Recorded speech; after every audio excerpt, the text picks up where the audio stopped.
Hello, my beautiful YouTube friends. Letty here, living life with Letty. If you're new to my channel, I hope that you will like it, and I hope that you will subscribe and hit the bell so you'll know when my next video is going to be. In this video, I am going to tell you 10 things that I did wrong in case you are thinking about getting a van and doing a van build, or if you already have one and you're in the process of it, so that you don't make the same mistakes I did, because they can be very frustrating and they can be very costly as well. So I'm gonna get started. Okay, so the first thing that I did completely wrong was when I had my floor put in, I didn't insulate it, because I had seen some videos where some people said, you don't need to insulate the floor. Well, you know what? You do, because my floor gets so cold. When it's cold, it's like walking on ice. I do have some little throw rugs so that I don't step on that cold, ice cold floor. And I imagine that, you know, if I would have insulated it, then the van would stay a little bit warmer. And now it's a little bit too late, because in order for me to insulate the floor now, I would have to tear up the laminate flooring that I put in, and that would be a little bit too costly and time consuming, and I just, you know, so anyway, I just wanted to let you know that I think it is very, very important to insulate your floors. The next thing I did was, my bed is a little too wide. I could have went with a little narrower bed. I wasn't thinking about it, and I really don't need that wide of a bed. I could have, you know, maybe gone with 2 or 3 inches narrower, which would have given me a little bit more room. And when you're working in such a small space, 2 or 3 inches can make a big difference. So that was another mistake, and I suppose I could, you know, get that bed and have somebody chop it a little bit narrower. But, you know, again, that's, you know, I have to pay for the labor, or I can wait till next year to the van build and see if they can make me a narrower bed. And then I would have to cut the mattress as well. So it is a little bit of a job. The third thing I did was I didn't measure the bed, the height of the bed.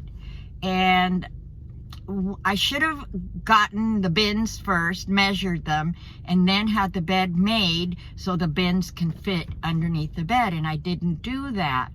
And so the bed is probably about 1 inch or maybe 1.5 inches too short for those bins. So I had to get smaller bins, which means that I can't put as much stuff like clothes and things in them. So that was another big thing, and that, I think that could be an easy fix, because I could add like 1 inch or 1.5 inches of wood on all the legs and raise it up a little bit. But again, you know, I glued the bed to the flooring so I would have to, you know, pry it, have somebody with a chisel and a hammer pry that bed and get it unglued so that I can raise it.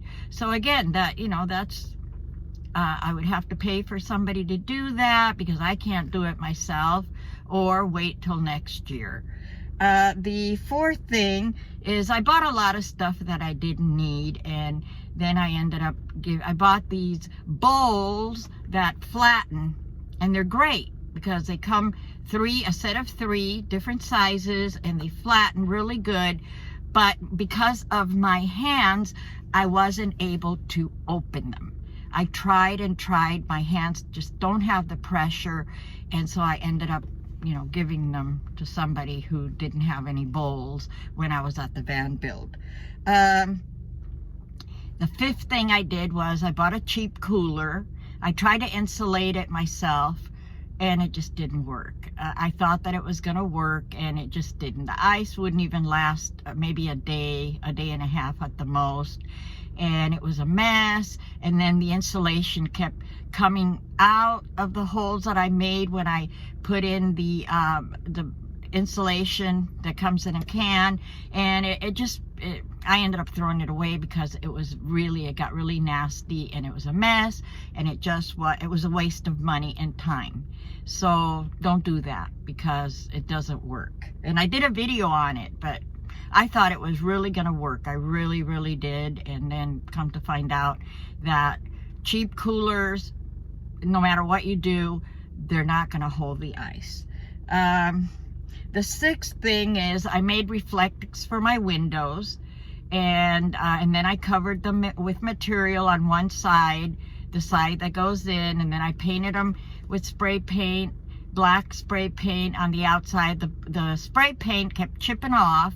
It was a mess. They started to look really bad, and then I was having a hard time putting them in and out. You know, my hands, my arms, I don't have a lot of good range of motion in my arms, and it would take me like a half hour just to put them on all the time. At night when I would go to bed, it was just too much for me to do it. It just did not work for me. It works for a lot of people, and that's great, but for me it was just not the solution that I needed. So that's when I went ahead and got curtains, and the curtains are working. And then I am gonna get permanent insulation put on the side windows and the back, because I don't need to look out of them. So that's gonna work better. And then also my curtains, and hopefully that'll give me more insulation. The seventh thing that I did was I bought dry shampoo when I was out in the forest, because I knew I wasn't going to be able to wash my hair all the time. And dry shampoo worked for some people. For me, it just did not work. It made my hair stiff and itchy, and it was just awful. It was just terrible. I ended up giving it to Jennifer because she said she could use it for her dog. In between, you know, bathing him. It did smell nice, but it just did not work for my hair. The ninth thing is I bought these hanging baskets to put underneath my table, and I hung them with these magnet hooks that I had gotten at Home Depot. And every time I drive on a bumpy road, the baskets would fly all over the place. So that did not work. The baskets were only $1 at Dollar Tree. So luckily I didn't spend a lot of money on them. I had bought 3 of them, and I ended up giving 2 of them to Dusty when I was out in the forest. And I kept one that I keep on top of my bed to keep my glasses and, you know, little things that I need, so that I don't have to go looking for them. And the basket does stay pretty good on top of the bed. So that one works. But the other ones, they just flew all over the van. So that did not work. And those magnets, the hook magnets, they're okay as long as you don't put anything heavy. But if you put anything, and it's supposed to be good for like 10 pounds, that's not true. You put anything a little bit heavy on there, and once you start driving, the magnets go flying. So that's something to think about.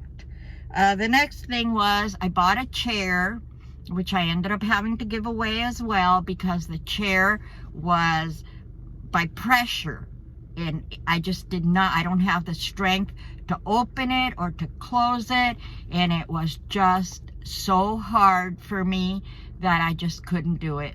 I tried and I tried. I practiced and I tried, and that's the chair that I have a video that I got stuck in that chair. I couldn't get up, and I ended up really not liking that chair, and so I just got rid of it. I just couldn't. I didn't even want to look at it anymore because it was so frustrating. So I think that's about it. I think that may be 9 things. I don't know. I lost count. I thought it was 10. But those are the things that, you know, I've learned my lesson. And so now when I buy something, I make sure that it's something that I can use, and I try it right away. And if it's not, then it goes right back to the store, because it could get costly when you start buying things. Oh, I know what the 10th thing was. I bought one of those female urination devices. Didn't work for me. I know a lot of people say it works for them, but it just didn't. The rubber was soft. It wasn't staying put. I only used it once. It leaked I didn't like it. A cup that you can get like at a gas station with soda, a big one, works much better. A plastic cup, that for me works much better than that urination device. And so you know, that just didn't work. So those are the things, and I know that there's more, but I can't think of them right now. Things that you know, just don't work, and you don't know until you try it. And so I'm learning by experience, and it's a shame because, you know, like I said, it could get costly. So those are the things that I hope this will help you if you are in the process of getting a van or doing a van build, or if you already have one. Well, thank you, my friends. Thank you so much for joining me. Thank you so much for spending your time watching my videos. I really, really appreciate it. And if you haven't subscribed, I hope that you will. Hit the subscribe button and hit the bell. That way you'll know when my next video is going to be. So until then, may the sun shine on you today and every day, especially on your solar panels. I love you all. Bye-bye.